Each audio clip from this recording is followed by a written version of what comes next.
सभी राष्ट्रवादी राजीववादियों को नमन है।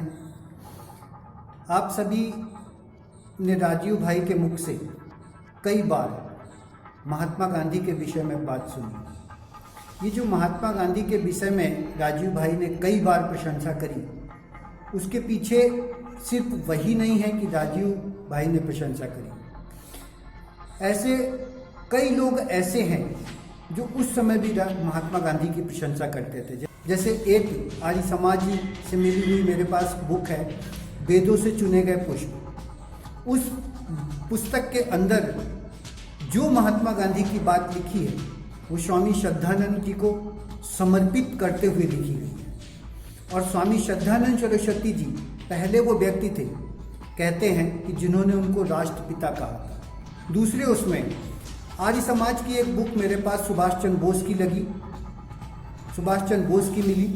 वो जो सुभाष चंद्र बोस की बुक मिली, उस किताब में जो रंगून से भाषण दिया था, उन्होंने अपनी सेना के लिए राष्ट्रपिता कहते हुए महात्मा गांधी को उनसे आशीर्वाद मांगा था। तो ये जो अटकलें हैं वो ख़त्म करें, जो ये सिखा रहे हैं लोग उसको भी ख़त्म करें।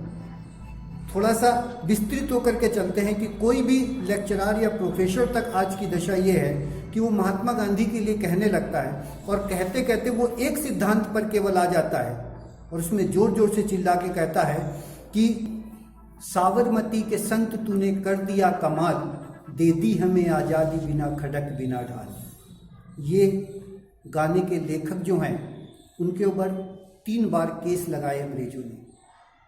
क्यों लगाए? क्यों? क्योंकि वो राइटर थे, लेखक थे, और लिखने की एक कला होती है, मन की अनुभूति होती है, हृदय से एक शब्द निकलता है, नाद होता है, और वो जो नाद निकलता है उससे शब्द बनते हैं, स्वर बनते हैं, और फिर लेखनी बढ़ती है। तो ये उन्होंने लिखा, और जो लिखने वाला था उसने सिर्फ यही गाने नहीं लिखे हैं, इसके अलावा भी कई सारे गाने लिखे हैं। लता मंगेशकर जी का गाया हुआ कई सारे गाने हैं। 15 अगस्त को जितने गाने बजते हैं देश के प्रति, है मेरे वतन के, इनका ही लिखा है। और ऐसे तमाम सारे गाने जो देशभक्ति के लिए लिखे गए हैं, देशभक्ति के लिए है। लता मंगेशकर का वो गाना आप कभी नहीं भूलते, जब इच्छा होती है तब गुनगुनाने लगते हो, और वो गाना उन्होंने ही लिखा।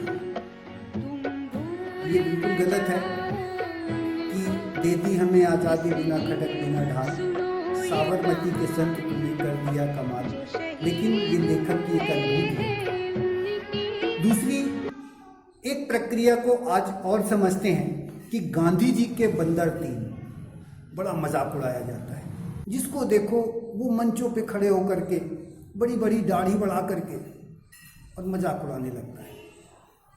भारत के साहित्य को कभी उसने देखने की कोशिश नहीं करी, भारत के साहित्य को कभी उसने पढ़ने की कोशिश नहीं करी, न उसने दयानंद सरस्वती से जाकर के उनकी तरफ देखने की कोशिश करी, उनके साहित्य को पढ़ने की कोशिश करी, न उसने वीर सावरकर को कभी जानने की कोशिश करी, लेकिन वहाँ जाके मजाक उड़ाने लगता है।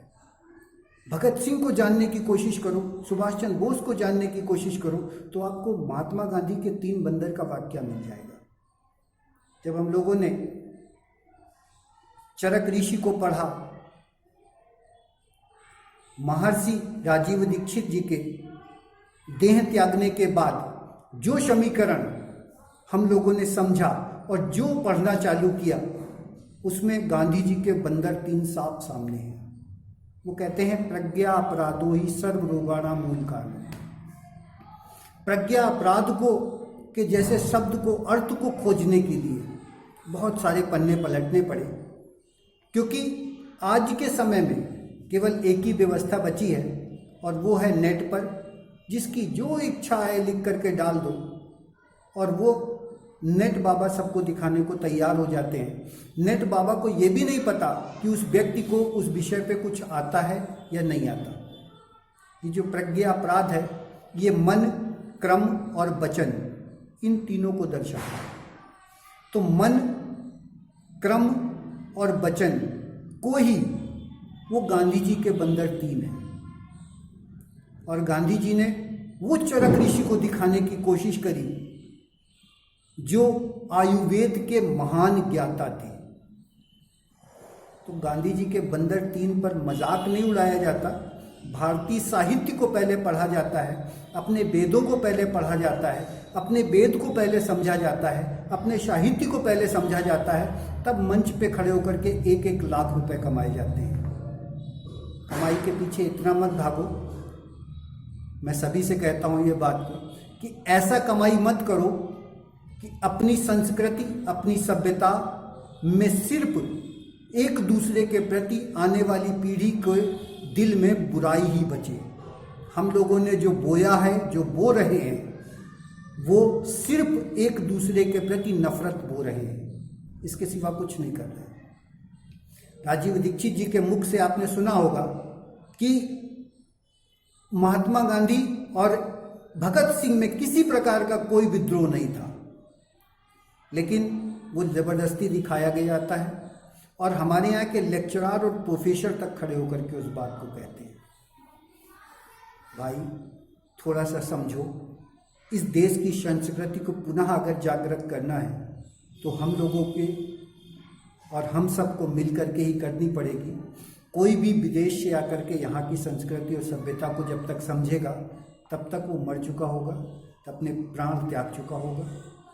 और जो संस्कृति और सभ्यता हमारे यहाँ की परिचायिका रही है, उसके पीछे हमारे वेद रहे हैं। हमारे यहाँ आयुर्वेद का समीकरण एक ऐसा समीकरण है जो किसी भी नारी को दिखा दिया जाए, सिखा दिया जाए, वो नारी अपनी रसोई से पूरे घर परिवार को स्वस्थ कर सकती है। उसको किसी बाहर की जरूरत नहीं है। जो द्वेष हमने एक दूसरे के दिल में पलवाने की कोशिश करी है, उसको ख़त्म करने का प्रयास करो। और गांधी जी के बंदर 3 हो या सुभाष चंद्र बोस के IAS अधिकारी होने के बाद रिजाइन करना हो, ये आने वाली पीढ़ी को बताओ। ये कभी नहीं बताया जा रहा कि आखिर IAS अधिकारी और टॉपर होने के बाद सुभाष चंद्र बोस जी ने क्यों त्याग पत्र दिया था, ये कोई नहीं बताता। किसी बात की गहनता को समझो और फिर उसके बाद हम अपने समाज को, अपने भारत को फिर से प्रबुद्ध बनाएं, इसका एक प्रयास करते हैं। और ये प्रयास हमारा सफल होगा क्योंकि ये वेदों से आधारित है, युगों युगों से चलता आया है और कई युगों तक चलता रहेगा। वेद में सब जगह पर मानवता की बात है। उस मानवता के तहत पर किसी अर्थ को समझने का प्रयास करो। कोई किसी बात को यूं ही कह के नहीं चला जाता। विष्णु जी जो लेटे हुए हैं क्षीर सागर पर, वो वाम कुक्षी आसन है और वाम कुक्षी आसन पे लेटने से आप सभी जानते हो कि पेट की बनने वाली अग्नि तत्व जो होता है वो प्रबल हो जाता है। ये वेदों से आधारित है।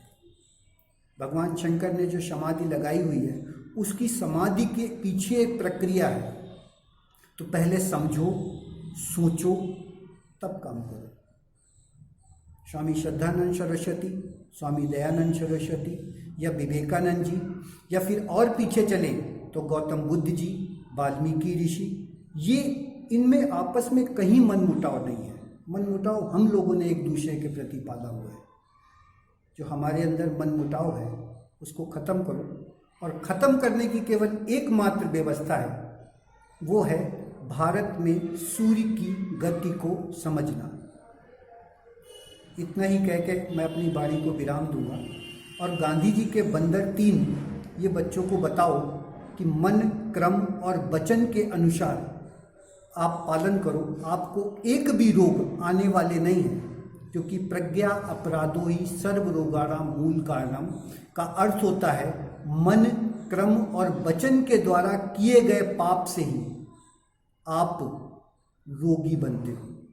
और भारत एक कर्म प्रधान देश है, भारत एक कृषि प्रधान देश है, भारत अपनी सूर्य की गति के अनुसार चलने वाला देश है, जो सदैव चलता रहेगा।